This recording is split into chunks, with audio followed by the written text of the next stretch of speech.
On est de retour en compagnie de notre collaborateur culturel. Vous avez l'habitude de le voir dans le cadre de la chronique culturelle, mais là, on le sort de sa zone de confort, ou du moins, moi, je vais sortir de la mienne. On reçoit Kevin Girard qui va nous présenter son tout dernier livre jeunesse. Kevin, ça va bien aujourd'hui? Ça va très bien. Je suis vraiment content d'être en entrevue. On se parlait tout à l'heure en ondes que c'est plus facile pour moi, moins de préparation. Je parle de moi. Non, finalement. moi, je trouve pas. Moi, j'ai vu les chroniques. Le balancier est inversé cette fois-ci. Écoute, Kevin, on présente, tu as sorti ton nouveau livre des éditions Frousse. Les éditions Zélé, de la zone Frousse. J'ai tout mélangé, excuse-moi. Il n'y a pas de problème. Donc, un tout dernier tome. On sait que tu en avais déjà écrit 3 précédemment. C'est donc ton 4e qui s'intitule La Mélodie maudite. De quoi il s'agit cette fois-ci? Ben c'est ça, juste faire un rappel, dans le fond, à quoi on peut s'attendre avec la collection Zone Frousse. C'est une collection jeunesse pour les 9 à 12 ans qui avait été créée à la base pour intéresser davantage les jeunes garçons.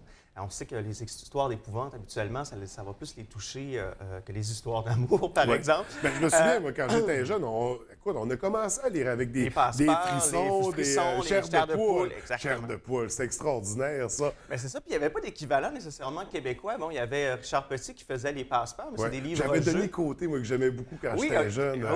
C'est dans la collection Courte Échelle. Oui. J'avais déjà envoyé une lettre, il m'avait envoyé des romans.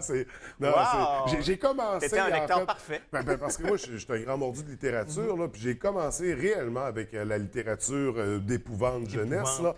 Fait que d'où l'importance d'une collection comme Zone Frousse. Oui, puis vraiment, tu n'es pas le seul, parce que avec la réponse des enfants, donc je le vois tout de suite. Puis, donc, c'est ça, donc j'en ai écrit 3 précédemment, puis il faut dire que celui-là, il est un petit peu spécial, parce que avant, j'écrivais des livres, je m'inspirais beaucoup de contes, de légendes, donc c'était des histoires je partais d'un noyau qui était déjà en place, finalement, d'une histoire qui était déjà placée.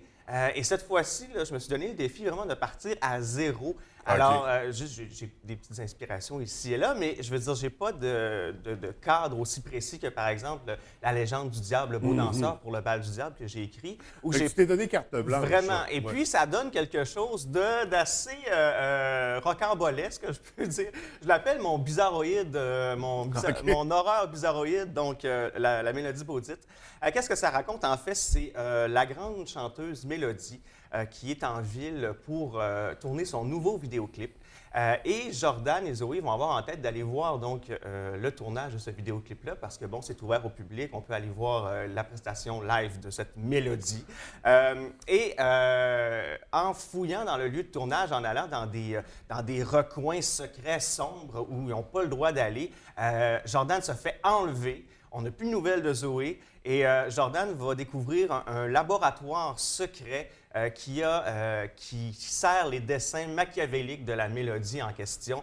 Alors, ça tourne vraiment autour de ça et il y a là-dessus aussi une espèce de poudre magique qui fait faire des choses étranges aux enfants. Ça va un peu dans plein de directions différentes, mais à la fin, on a une intrigue finalement qui se recroise, qui se recoupe et qui nous donne finalement une posture. On comprend qu'est-ce qui se passe donc dans le livre. Et je crois que c'est un roman d'horreur qui est beaucoup axé sur le suspense, donc voilà. Puis je me suis vraiment laissé aller, j'ai eu beaucoup de plaisir à l'écrire. Donc on est vraiment dans l'ambiance, dans la tension. Exactement, il y a toujours déjà un vol. J'ai voulu partir aussi d'un huis clos, donc il y a une scène complète où mon Jordan il est enfermé dans un endroit, il sent autour de lui qu'il y a des gouttes d'eau qui tombent, mais il voit rien, c'est noir, c'est l'obscurité, il entend des bruits, c'est vraiment très, très glauque un peu finalement. Mais il faut rester donc dans l'idée que c'est 9-12 ans, donc c'est toujours adapté pour les enfants. C'est adapté, c'est ça, pour un jeune lectorat. Et là, tu deviens un des auteurs vedettes là, de Zone Frousse. Je pense que tu as pu le constater au dernier Salon du Livre. Mais oui, c'est ça. Mais dans le fond, on est 4 auteurs dans la Zone Frousse. C'est sûr que moi, j'étais présent au dernier Salon du Livre du Saguenay. Mais en fait, ce que j'ai trouvé intéressant, c'est que maintenant, comme j'en suis à mon 8e livre quand même, j'ai publié aussi pour les 7 à 10 ans. Donc, c'est mon 4e Zone Frousse. C'est ça, parce que la série Fabuleux... Oui, j'ai Fabuleux. Noé au Saguenay, cette année, j'ai publié aussi sur le Déluge. Donc, vraiment, maintenant, en ayant plusieurs publications, j'ai pu constater que j'ai des lecteurs. Par exemple, je vais te donner un exemple. J'ai un jeune garçon qui vient me voir, puis tu sais, les enfants, ils ont toujours l'impression qu'on va se rappeler d'eux parce que, tu sais, ils nous voient une fois. Puis moi, donc, à toutes les fois, je suis à mon kiosque, puis je les vois arriver, puis je sais tout de suite qu'ils me connaissent parce qu'ils ont le grand sourire au visage en me voyant. Mais moi, OK, c'est qui cet enfant-là? J'essaie de me souvenir dans ma tête. Finalement, le jeune garçon, il me dit bonjour, monsieur, c'est le 5e livre que vous me signez.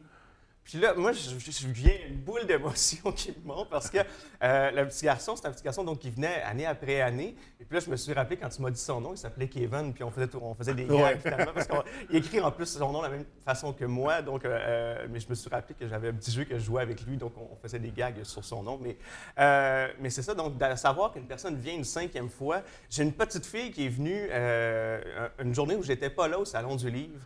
Et les autres auteurs m'ont conté un peu qu'est-ce qui s'est passé durant cette journée-là. La jeune fille, elle vient me voir, elle demande à mon éditrice « Est-ce que Kevin va être là aujourd'hui? » L'éditrice, malheureusement, Kevin, il ne sera pas là avant ce soir.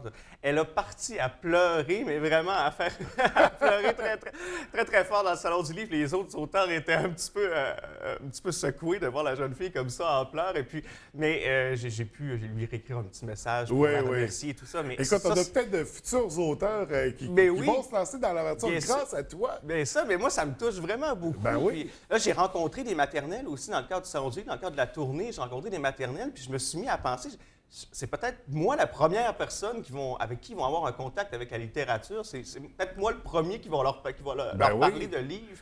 Puis c'est important, cet aspect-là. C'est comme on disait en début d'entrevue, ça a marqué notre parcours, ça nous a initiés au monde littéraire, ces romans-là qui sont adressés aux jeunes. C'est que tu sèmes vraiment une graine dans la tête des enfants, puis après ça, ils vont vraiment, cette graine-là va germer dans l'imagination des enfants, puis ça va leur permettre plus tard d'avoir cette capacité-là créative. Puis c'est pas seulement du côté littéraire que tu as ce genre de don-là, que tu comprends des enfants, parce qu'on sait que tu es impliqué aussi avec le théâtre sans masque. Oui, oui. Il y a un volet littérature, bien sûr. Qu'est-ce que tu fais avec eux exactement? Bien oui, ça fait peut-être 2-3 ans. Donc, je pense que c'était mon 3e cette année ou mon 2e. J'ai commencé avec le théâtre sans masque, avec les camps de théâtre thématiques. Donc, l'été, ils ont des camps de théâtre et tout ça.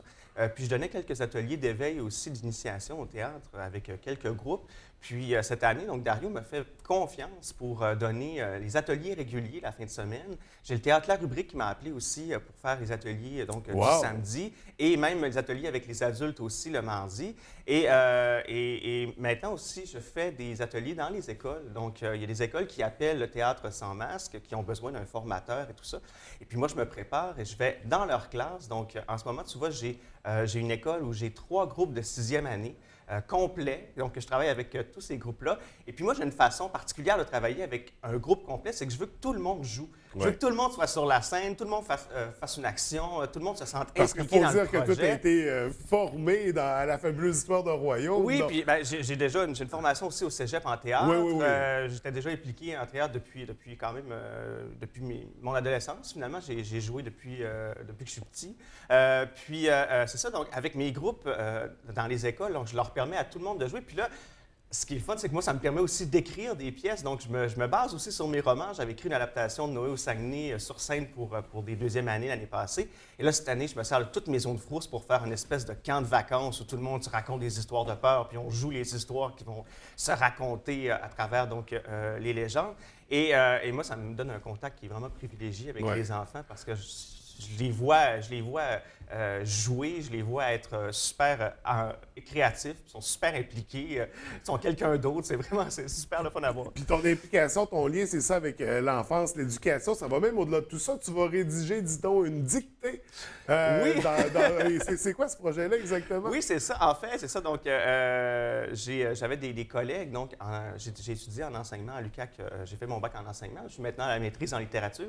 Mais j'avais des collègues donc en enseignement qui savaient que j'écrivais et qui sont maintenant au sein de l'association des étudiants de l'UQAC, donc le MAGE UQAC, et qui m'ont demandé, écoute Kevin, on a une dictée à chaque année à offrir aux étudiants. On peut gagner des prix comme des dictionnaires, des licences pour Antidote, et on voudrait un texte original. On sait que tu es bon en écriture, on voudrait que tu nous écrives quelque chose. Et puis là, je les ai rencontrés et on va faire quelque chose autour du quotidien des élèves qui sont, des étudiants qui sont en difficulté, donc qui sont dans les handicaps physiques ou dans les handicaps hauts, dans des troubles d'attention, par exemple. Donc, on va vraiment axer sur cet aspect-là, donc l'intégration des élèves en difficulté dans les universités. Et je vais créer un court texte qui va être lu finalement avec. Je vais essayer de trouver des façons de pogner finalement les gens avec des petites règles de grammaire, des mots plus difficiles à orthographier. C'est un bel exercice pour un auteur. Oui, vraiment, je pense que je vais avoir beaucoup de plaisir à faire ça. Écoute, là malheureusement, on n'a plus de temps, mais c'est super intéressant. Nous, on se voit la semaine prochaine, on se voit toutes les 2 semaines, les jeudis pour la chronique culturelle. Je pense que à la maison, Kevin Girard, c'est un nom à retenir parce que vous allez en entendre parler de plus en plus sur la scène culturelle régionale et même au-delà, j'en suis convaincu. Également, les livres jeunesse sont d'excellentes idées cadeaux pour les enfants. Oui, ils sont en librairie, Noël, donc voilà. c'est ça, pour initier les jeunes à la lecture. Vraiment, c'est un superbe choix. Kevin, c'est toujours un plaisir de te recevoir, que ce soit pour de la chronique ou des entrevues. Félicitations pour tes nombreuses implications, puis on se revoit jeudi prochain. À jeudi prochain. À jeudi, merci.